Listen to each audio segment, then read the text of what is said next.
First game of the season, you were in the stands, and first quarter, you saw the injury happen.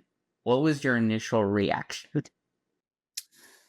Quite honestly, my first initial reaction is I saw it, but I didn't really see it in detail like my wife did.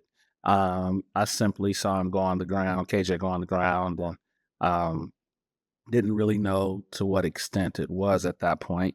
And then I saw him, he continued lying on the ground. And so I figured it had to be a little bit more serious than what I initially thought. And so at that point, my wife and I, we were in the stands, and we went down to the field level to get information as to what was going on. When you learned what was going on, did your reaction change? And if so, how? It did, just because I know the severity of injuries, and I know that KJ has experienced his fair share of injuries. Unfortunately, I have as well. So I know that I've gone through different things. I've had 5 knee surgeries. I've had a shoulder surgery during my playing career, and so I know the mental toll that it takes on you. And so all of those things were going through my mind, just because he's done so much during the off season to prepare himself and to put himself in a position to succeed this year. And so for it to happen the very first game of the season, um, it bothered me as a parent to see, certainly. Was your mindset more going towards the aspect of you as a parent, or you as a player trying to be like, okay, that's the injury. I've heard of this or seen this before with other players. I know he can come back from this. Yeah, it's difficult as a parent, because even though you've gone through it as a player, you still have your parental, emotions, and so I try to separate the two. When these situations happen, I mean, KJ has torn his ACL before, both ACLs.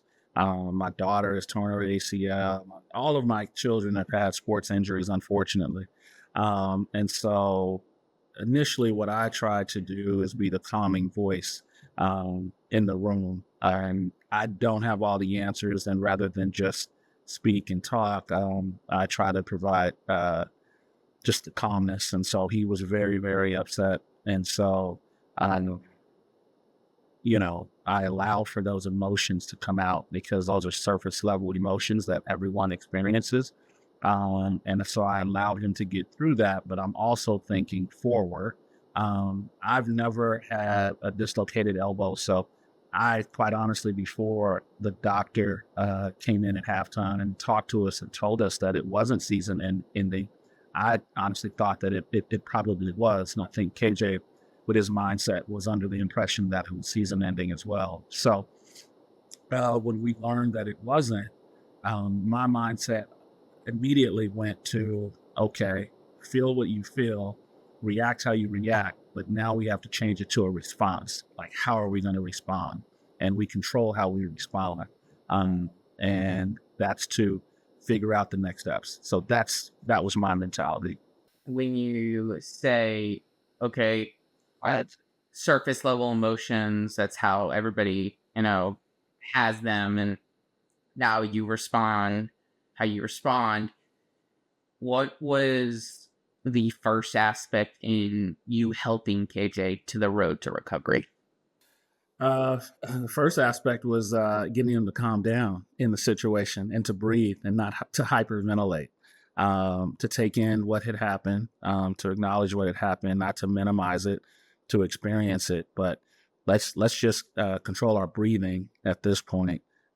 Let's listen to it. Let's wait for the doctor to come in and give us his diagnosis, which he did. And then my next step was, okay, this is I'm not going through what you're going through, so I'm not trying to tell you how to act or whatnot, but I am here to help you respond in a positive way. And so, and I know you're in a lot of pain right now, so it's very easy for me to say these things.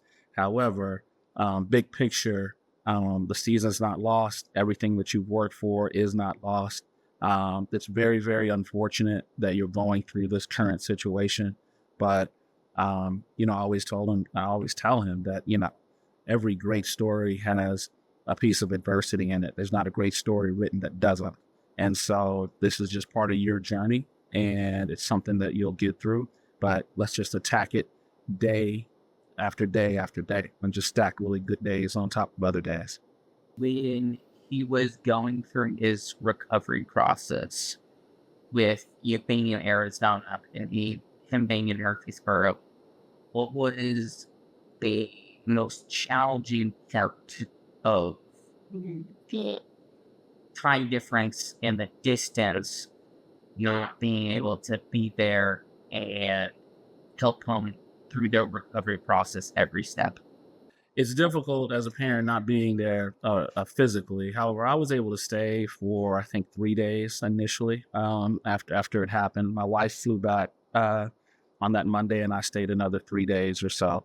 And so, yeah, not being present, it is difficult, but I also understand, having been a college athlete myself, there are some things that you know you have to go through yourself, and that builds character, that builds maturity, that it allows you to grow. And so we talk every day, and so I felt comfortable in that, and I know his attitude and I know his work ethic, so never really questioned what he'd bring to the table in terms of rehabbing.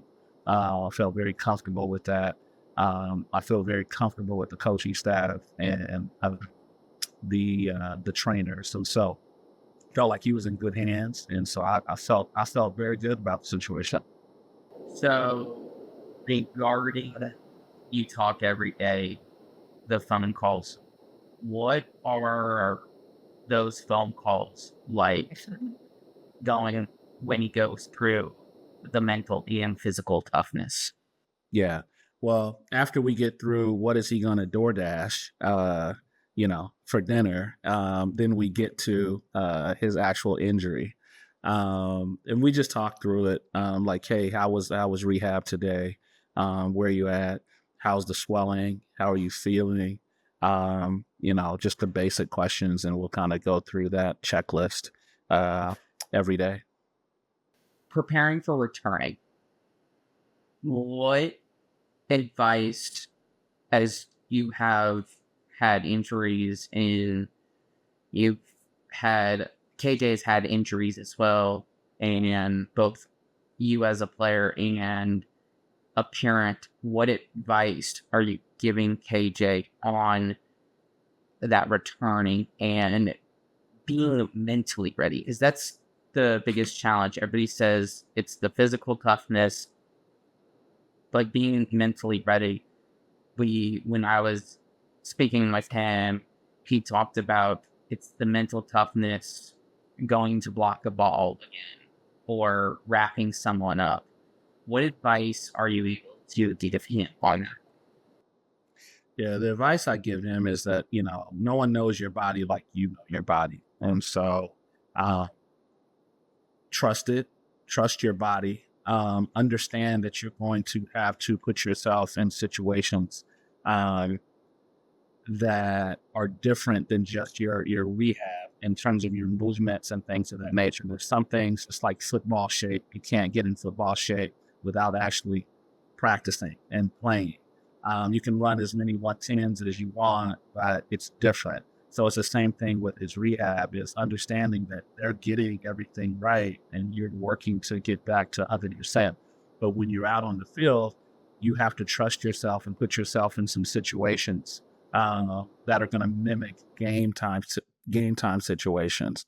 And so my advice to him is to just trust it.